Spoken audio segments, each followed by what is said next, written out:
So we're currently busy with the website, right, for a Boost Lodge based here in South Africa. This is one of the sections that we've done for them. I'm so in love with it that I've decided that I'm going to show you how I developed this thing inside of Webflow. So I'm just going to open up a new project, right, and I'm going to add in a section. I'm going to give it a class name called section, right. So as you can see, there's already been settings that have been added to these classes so that I can go through this as quickly as possible. So you can see what I've done. Right, I've given it the position of relative with padding top and bottom 120 pixels. Then I'm going to add in a container, give it a class name called container, right, which has auto margins and padding left and right 24 pixels with a max width of 117 pixels, and then with a position set to relative. Then I am going to add in another div block. I'm going to give it a class name called luxury wrapper, right, which has a display of flex, and then it's aligned, centered, with a spacing between. Then I've also set the position to relative, right, and so now I'm going to add in another div block. Actually, I'm going to add in two div blocks.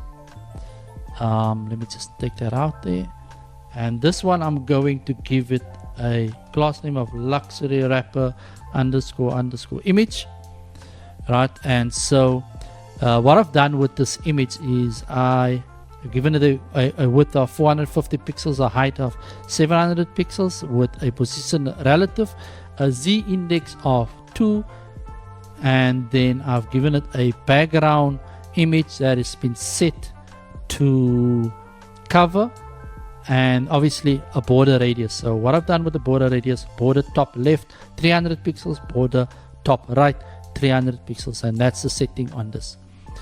And so now I'm going to give this a class name of luxury wrapper content, because I want all my content to go in there. And then I'm just going to add a few div blocks in there, right. Add a few div blocks in there. So let me just take that out. Actually, I'm just gonna undo that, leave it in there, and then this div block, I'm gonna give it a luxury wrapper heading, right. So I'm gonna give that class name luxury wrapper heading, and then inside of that I'm going to add in a heading, and that will just be, I'm just going to leave it an H1 for now. I want to target all the H1s, and I'm going to give it Fright Display Pro 300 light. I'm going to just give it 65 pixels. I'm just using pixels for now, just easier to do it this way. And then I'm going to add in some text, right. So I'm just going to add in that there. And then below that I'm going to add in another div block, right, another div block, and I'm going to give this div block a class name of luxury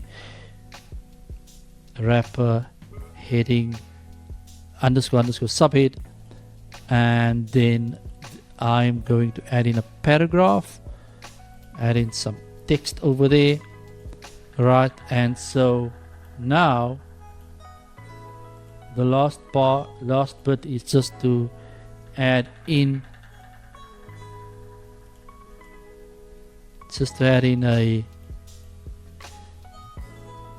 another div block, and I'm going to give it another class name of luxury wrapper button, because I'm just going to copy this button in here, the button that I want. As you can see, we've got this section sorted out, right. So we've got a left column and we've got a right column. It's got a content in there, and so right now we want to add in the lines that will go here, right, those two lines. And so for that I am going to doing it inside of Webflow, giving it a fixed height will just become challenging, because responsiveness, you have to cater for all those screen sizes. And so the best way to go about that is to add some custom code. So I'm going to add in some custom code, right? I'm going to add in this code embed, and then I am going to add in this code, which I'll add in. And so got a style, right, text CSS type. Then but what I'm basically doing is I'm targeting this class name called luxury wrapper. I'm targeting the before and the after. And so what I'm saying here is the position of absolute, then I'm giving it a top 55 pixel, right 0, bottom 45, left 15, and then points events none, with a border solid 1 pixels, and then the border color.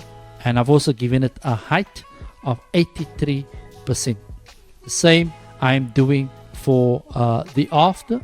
So I'm giving it a position of absolute top 40. As you can see, I'm just moving the one border a little bit downwards, and then right, I'm moving it to the right by 15 pixels, and the bottom I'm moving it down as well. And so you will see why I'm doing this right now when I click save and close. Clicking save and close, and so this has been automatically been added to the background of this section, right? As you can see, the code is here, and that is how I've done this. So when you click on the responsiveness, obviously I just need to set the spacing here when I go to responsive, but this is basically what you get.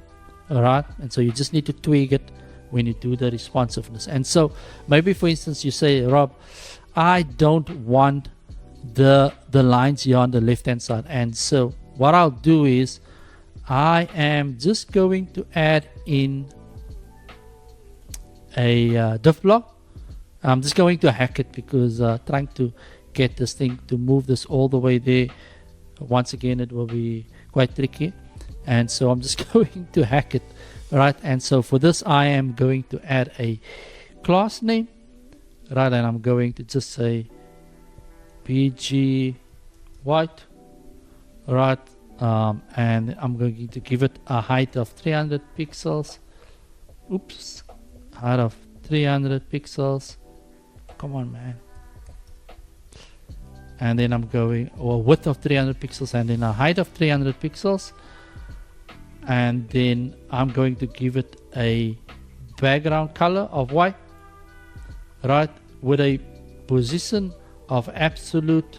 I want it to be on the left hand corner, so I'll align it to the top, and then I'm just going to move this. Actually, wait, I don't need to do that. I'm going to give it a Z index of 1, and there you go, Bob's your uncle. And this is what we get when we do it that way. I hope you've enjoyed that. Let me know in the comments down below if you want to see more of these kind of things. Awesome, man. Cheers.